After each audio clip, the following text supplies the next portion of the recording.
And now abide faith, hope, love. These three, but the greatest of this is love. 1 Corinthians chapter 13, verse 13.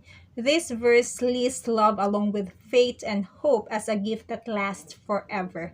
The lasting nature of faith, hope, and love make them greater than all other gifts of the Spirit, which are temporary, the gifts of prophecy, tongues, and knowledge. Love is greater than faith and hope in that both faith and hope depend on love for their existence. Without love, there can be no true faith. A loveless faith is nothing but an empty religious exercise. As Paul says, if I have a faith that can move mountains but do not have love, I am nothing. Without love, there can be no genuine hope. A loveless hope is an oxymoron because we can't truly hope for something that we do not love. Faith and hope are dead, sterile things if not accompanied by love. One of the reasons that love is the greatest gift is that it is essential to God's nature. John tells us that God is love.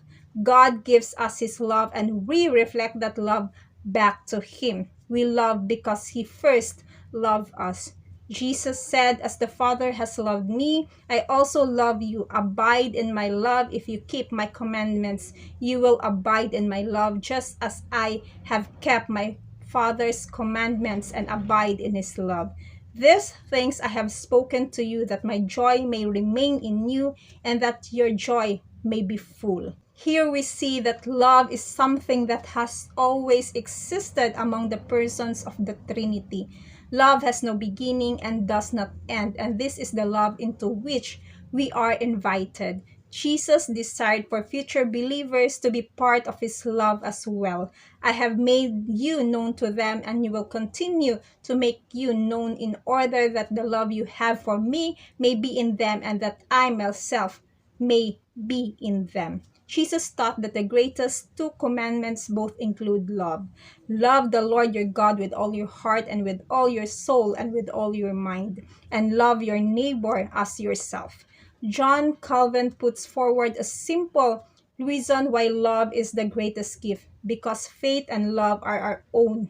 Love is diffuse among others. In other words, faith and hope benefit the possessors, but love always benefit other. Love always requires an other as an object. Love cannot remain within itself, and that is part of what makes love the greatest gift. Love is core to God's character and central to the Christian life. The law of Christ is to love God and love others. Love infuses all that God does, and that should infuse all that we do. Love never fails and it will never cease. Because of this, love is greater than hope and faith. And also, I want to share that loving yourself is not a selfish act or a bad thing. And I want to emphasize that there is a big difference between loving yourself and to be in love with yourself.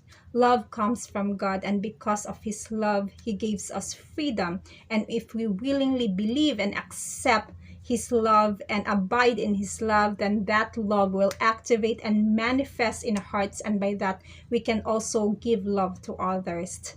Love should start from yourself, because you cannot give something that you don't have.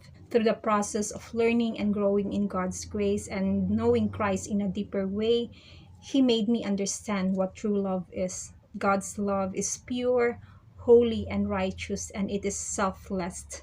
God's love taught us to love and forgive those people who hurt us, and God's love also taught us to set boundaries to those people in order that they cannot penetrate us. We cannot be an effective ambassadors of Christ or vessels of God's love and His purpose in our lives if we are full of anger, unforgiveness, and if we are also a people pleaser. The key to loving others as yourself is to depend on the Holy Spirit, because God's grace and His love has already been poured out in our hearts. To God be the glory. God bless you.